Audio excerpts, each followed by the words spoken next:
বন্ধুরা, তোমরা কেমন আছো? আমি তো ভালোই আছি। তো তোমরা আমার ভিডিওগুলো দেখছো তো? দেখে কেমন লাগছে অবশ্যই জানিও কিন্তু।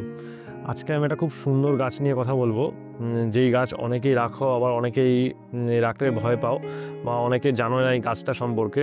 তো আমি আজকে কথা বলবো এই এয়ার প্ল্যান্ট নিয়ে। উম, এই এয়ার প্ল্যান্ট নিয়ে এই এয়ার প্ল্যান্ট খুব সহজেই গ্রো করা যায় বা খুব সহজেই বাড়িতে রাখা যায়। তো তোমরা কিন্তু পুরো ভিডিওটা দেখো। এয়ার প্ল্যান্টের সমস্ত কিছু আজকে আমি বলার চেষ্টা করবো। বেশ কয়েকটা ভ্যারাইটি, দুটো তিনটে ভ্যারাইটি, চারটে ভ্যারাইটি আমার কাছে আছে, সবগুলোই দেখাবো। কিন্তু আমি স্পেশালি আজকে এই ইনান্থা ইনান্থা ভ্যারাইটিটা নিয়ে কথা বলবো। তো এটার কি উপকার, মানে কি প্লাস পয়েন্ট, কি মাইনাস পয়েন্ট, সব কিছু নিয়ে কথা বলবো। তো তোমরা কিন্তু সঙ্গে থেকে পুরো ভিডিওটা দেখো। এয়ার প্ল্যান্ট এয়ার প্ল্যান্ট হচ্ছে এমন একটা গাছ যেটাতে একদমই খুব কম, একদমই বলা ভুল, খুব কম যত্নে এই গাছগুলো বাড়িতে রাখা যায় এবং খুব সহজে এই গাছগুলো বাড়িতে করা যায়। এই গাছগুলো এয়ার প্ল্যান্ট কেন নাম হয়েছে? কারণ এই প্ল্যান্টগুলো দেখো, এই প্ল্যান্টগুলোর মধ্যে কোনো মিডিয়া নেই, কোনো শেকড় নেই, কোনো শেকড় নেই। দেখো এই যে এই গাছগুলোর মধ্যে কোনো শেকড় নেই, শেকড় ছাড়াই খুব সুন্দরভাবে এগুলো শুধু এয়ার থেকে ওরা ওদের প্রয়োজনীয় খাবার জোগাড় করে এরা বেঁচে থাকতে পারে, অনেক দিন পর্যন্ত বেঁচে থাকতে পারে। তো আজকে যে ভ্যারাইটিটা নিয়ে আমি মেনলি কথা বলবো, এই ভ্যারাইটিটা হচ্ছে তিলানসিয়া ইউনান্থা। এই ভ্যারাইটিটা নিয়ে আমি আজকে কথা বলবো। এই ভ্যারাইটিটা খুব সুন্দর সুন্দর ফুল দেয়। এটা পিঙ্ক কালারের ওপর দেখো পার্পল কালারের একটা ফুল আছে। এইটা খুব সুন্দর দেখতে হয়। এটারও ফুল হয়েছিল, এটার ফুলটা নষ্ট হয়ে গেছে। প্রত্যেকটা থেকে ফুল হবে। যখন ফুল হবে তখন এই পাতাগুলো, এই সবুজ পাতাগুলো হালকা অরেঞ্জ, এই পিঙ্ক পিঙ্ক টাইপের হবে। তারপর এখান থেকে ইয়েলো কালার বা পার্পেল কালারের ফুল বেরোয়। এগুলো এগুলো খুব সুন্দর দেখতে হয়। তো আমি আজকে এই গাছগুলোর ডিটেলস নিয়ে কথা বলবো। তো ডিটেলস নিয়ে কথা বলতে গেলে প্রথমেই বলতে হয় যে এই গাছগুলো খুব আর্দ্রতা পছন্দ করে।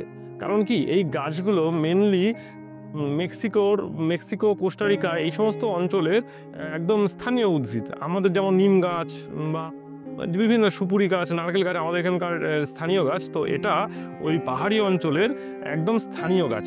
তো এই গাছগুলো ওখানে খুব আর্দ্র, যেখানে যুক্ত অঞ্চল, আর্দ্রতা খুব প্রচণ্ড আর্দ্রতা আছে, সেই সমস্ত অঞ্চলে এটা নর্মালি হয়। এই গাছগুলো অন্য কোনো গাছের ওপর জন্মায়। তাতে কি হয়, ওর যে শিকড়গুলো হয়, এই শিকড়গুলো শুধুমাত্র অন্য একটা গাছকে, ছোটো ছোটো শিকড় আছে, এই শিকড়গুলো থেকে কিন্তু ওরা খাদ্য সংগ্রহ করে না। এরা শুধু অন্য গাছকে ধরে রাখার জন্য এই শিকড়গুলো হয়। তো এটার সবথেকে ভালো জিনিস হচ্ছে, এটা আমরা বাড়িতে রাখি, এর জন্য কোনো মিডিয়ারই প্রয়োজন হয় না। এটা খুব সহজেই খুব সুন্দরভাবে গ্রো করা যায়। আর একটা হচ্ছে, এগুলো যে কোনো জায়গায়, যেরকম আমি এটাকে রেখেছি, এটা দেখুন একটা সুতোর মধ্যে আমি ঝুলিয়ে রেখেছি। আবার দেখুন, এটাকে আমি একটা সুন্দর পটের মধ্যে আমি জাস্ট রেখে দিয়েছি। এই প্লাস পয়েন্ট হলো এটা, যে এটা কোনো মিডিয়ার ঝামেলা নেই। তো এটা কি পছন্দ করে? এই গাছ খুব আলো পছন্দ করে। আপনি ঘরের মধ্যে রেখে দিলে, অন্ধকারের মধ্যে এই গাছ কিন্তু বেশি দিন বাঁচবে না। এই গাছটাকে বেশি দিন বাঁচানোর জন্য এমন একটা জায়গা রাখতে হবে, সকালবেলায় হয়তো একদম ফার্স্ট সকালে হয়তো অল্প রোদ, মানে একদম 1 ঘন্টা মতো রোদ পেলো। তারপর থেকে কিন্তু আলোযুক্ত অঞ্চল, যেখানে ছায়া আছে কিন্তু পর্যাপ্ত পরিমাণে আলো আছে, সেরকম জায়গায় এ খুব ভালোভাবে থাকে।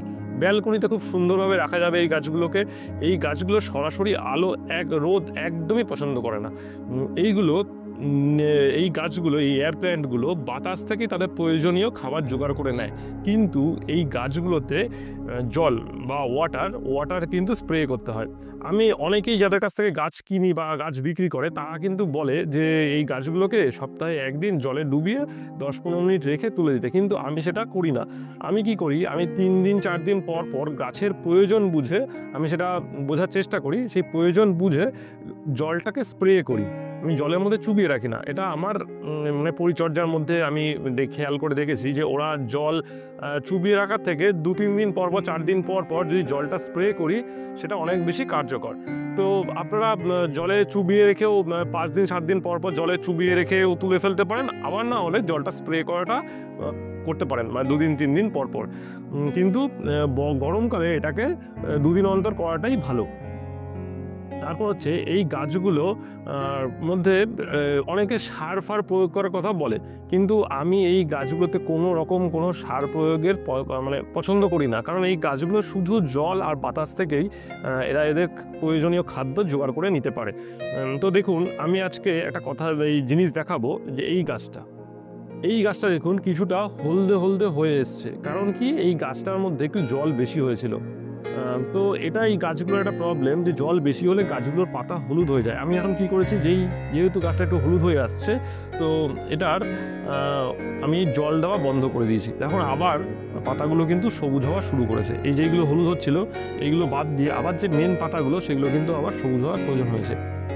গাছগুলোর যে কোনো গাছের ক্ষেত্রেই আপনাকে যেটা করতে হবে, গাছের খুব কাছাকাছি থাকতে হবে। গাছগুলো কি হচ্ছে না হচ্ছে এটা কিন্তু আপনাকে খেয়াল রাখতে হবে। যদি এই গাছটা আমি খেয়াল না করে প্রতিদিন জল স্প্রে করে যেতাম, তাহলে কিন্তু গাছটা মরে যেত। তো আপনাকে কিন্তু মাঝে মাঝে দেখতে হবে যে গাছটা কি কন্ডিশন আছে, এবং আপনি পুরোপুরি যখন গাছটা পচে গেল তখন কিন্তু ট্রিটমেন্ট করে কিছু হবে না। তো গাছটাকে একদমই প্রথম থেকে কোনো সমস্যা হলে প্রথমেই সেটার ট্রিটমেন্টটা করতে হবে। তো আমি কি ট্রিটমেন্ট করলাম, এটা জল দেওয়াটা বন্ধ করে দিলাম। আমি এখন প্রায় 7 দিন 8 দিন, যেখানে 2-3 দিন জায়গায় 7 দিন 8 দিন 9 দিন পর আমি এটার মধ্যে একবার হালকা জল স্প্রে করছি। তাতে দেখুন আবার সবুজ গাছ চলে এসছে, সবুজ পাতা বেরিয়ে গেছে। তো আপনি এটাকে যে কোনোভাবেই খুব সহজে এয়ার প্ল্যান্ট হচ্ছে খুব সুন্দর এবং কম কেয়ারের একটা গাছ, যে কোনো জায়গায় রাখা যায়, যে কোনোভাবে হোল্ড করতে পারেন। এর হোল্ড বাজারে এই এয়ার প্ল্যান্ট হোল্ডার পাওয়া যায়, এই আপনি হোল্ডারও রাখতে পারেন। তো এয়ার প্ল্যান্ট নিয়ে আজকে আমার যা বলার ছিল টোটালটাই আমি আপনাদের জানিয়ে দিলাম, প্রত্যেকটা এয়ার প্ল্যান্ট। আরও একটা ভ্যারাইটি আসবে আশা করি, আমি অর্ডার করেছি, তো সেটা আসলেও আমি আপনাদের সেটা ভিডিও করে দেখিয়ে দেবো। তো আজকে আমার ভিডিও এই পর্যন্তই এয়ার প্ল্যান্ট নিয়ে। যদি আপনাদের কোনো কোয়ারি থাকে এয়ার প্ল্যান্ট নিয়ে, আরও কিছু কোয়ারি থাকে, আপনারা কমেন্ট করে অবশ্যই জানাবেন। আর আমার ভিডিওটা আজকে কেমন লাগলো সেটা কিন্তু কমেন্ট করে জানাতে একদমই ভুলো না। আর এই ভিডিওটা যদি ভালো লেগে থাকে তাহলে কিন্তু বন্ধুদের সঙ্গে শেয়ার করে অবশ্যই সবাইকে দেখার সুযোগ করে দিও।